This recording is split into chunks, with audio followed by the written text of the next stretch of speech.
बिस्मिल्लाहिर्रहमानिर्रहीम। खातिर हज़रात, मैं हूं अख्तर अब्बास और आप सबको मेरा सलाम पहुंचे। आज की व्लॉग में हम 3 मौज़ूआत पे बात करेंगे। क्या शौहर जद्दी पुश्ती गुस्से वाले होते हैं या इनको गुस्सा किसी खास बात पे आता है।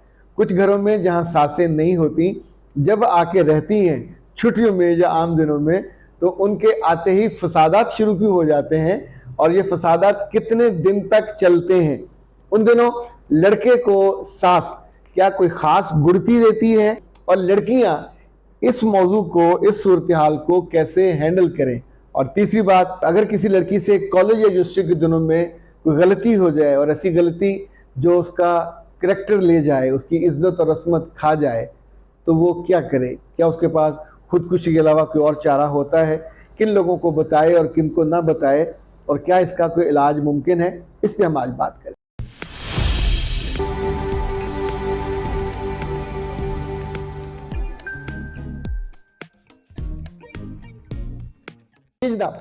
Welcome back. और आज के व्लॉग में जिन 3 मौजूद सिर्फ हल्के हल्के कमेंट्स हैं। एवोपा वो कहते हैं, सर जी आपके लफ्ज इतने कीमती होते हैं, चूंकि ये मोहब्बत से भरे होते हैं, इसमें हमारे लिए दुआ होती है, खैर होती है। अल्लाह आपको खुश रखे। आपने कितनी ही बेटियों की जिंदगियां खैर से भर दी।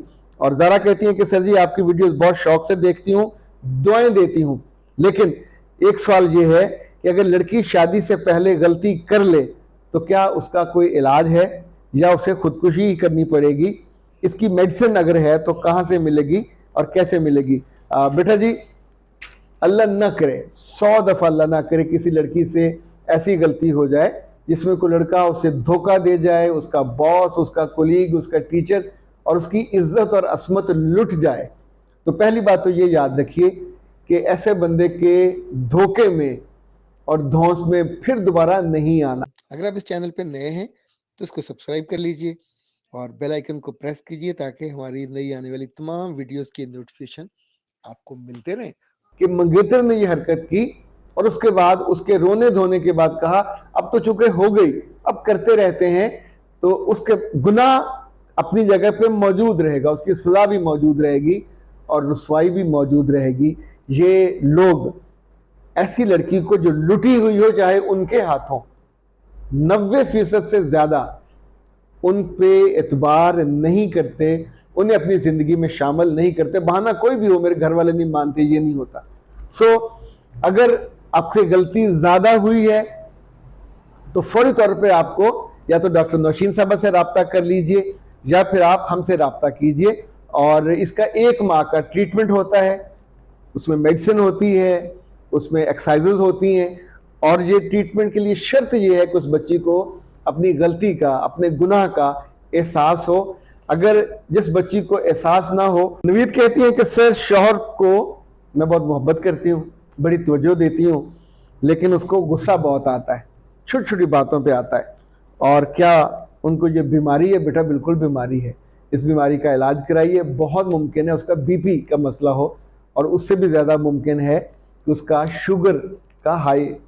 आमतौर पे हम सोचते नहीं हैं, लेकिन अभी बिल्कुल जवानी में 22-23 साल की उम्र में भी शुगर हो जाती है।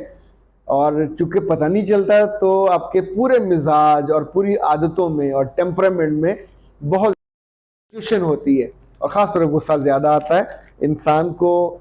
अगर ऐसा कभी अपने मियाँ के साथ या भाई के साथ भी ऐसा होने लगे तो उसकी ट्रीटमेंट ज़रूर करवा लीजिए और डॉक्टर साहब के पास जाइए, जो होते हैं शुगर के या बीपी के, उसके टेस्ट होते हैं, तो आपको पता चल जाएगा। अच्छा जी, अभी जो मसला है मिसेस मुनीर का, वो कहती हैं कि मेरे शौहर बहुत अच्छे थे, शादी के शुरू के दिन हमने बड़े मज़े के गुजारे, बातें भी करते थे, सैर पे भी जाते थे। फिर मेरे घर में सास आ गई, मैंने बड़ी खुशी से उनका इस्तकबाल किया, मगर जब से वो आई हैं पता नहीं क्या हो गया है, मेरे मियाँ का पारा चढ़ा रहता है। वो अपनी माँ के सामने भी मुझे डांटते हैं और अकेले में भी मुझे डांटते हैं। हम किसी सॉफ्ट लम्हे के लिए तरस गए हैं। बेटा जी, मिसेस मुनीर, अब आपको मैं मज़े की बात बताऊं कि ये आज सिर्फ आपके घर का मसला नहीं है, ये बहुत सारे मसला है जहां मियाँ और बीवी अकेले रहते हैं, शादी के फौरन बाद भी, 1 साल 2 साल के बाद भी, और उनकी ज़िंदगी स्मूथ चल रही होती है, उसके मामूलात उनके खाने पीने, शाम को वॉक करने का, किसी होटल पे जाके खाना खाने का, या किसी दोस्तों के यहाँ अगर पार्टी वार्टी करनी हो, तो ये एक जिंदगी का स्मूथ लेवल चल रहा होता है और वो खुश होते हैं, वापस आते हैं और मजे मजे से सो जाते हैं, सुबह उठते हैं और अपनी जिंदगी का जो जॉब भी कर रहे होते हैं और एक जॉब कर रहा होता है, एक घर संभाल रहा होता है, दोनों सूरतें होती हैं। लेकिन इस सूरत हाल में जब भी एक फर्द, और ये सास होती है, कभी कभी बड़ी बहन भी होती है, ये उस घर में आ जाए तो ये सबसे ज्यादा जो उस घर को बेचैनी से और बदअमनी से भर देती हैं पे होती है कि हमारे भाई या हमारे बेटे का ये खर्चा बहुत करवाती है, और इस नाम पे वो बेटे के कान भरती हैं, फलां कमरे में ये चीज क्यों आई हुई है, इसने तुम्हारा खर्चा कराया होगा। अच्छा, सारे खर्चे लड़का खुद करता है, अपनी मर्जी, अपना घर है, उसने घर बनाना ही बनाना, चाहे कोई नया फर्नीचर हो, इतना तो ये लेके आई थी, तुमने नया क्यों लिया, इसी ने खर्च कराया होगा।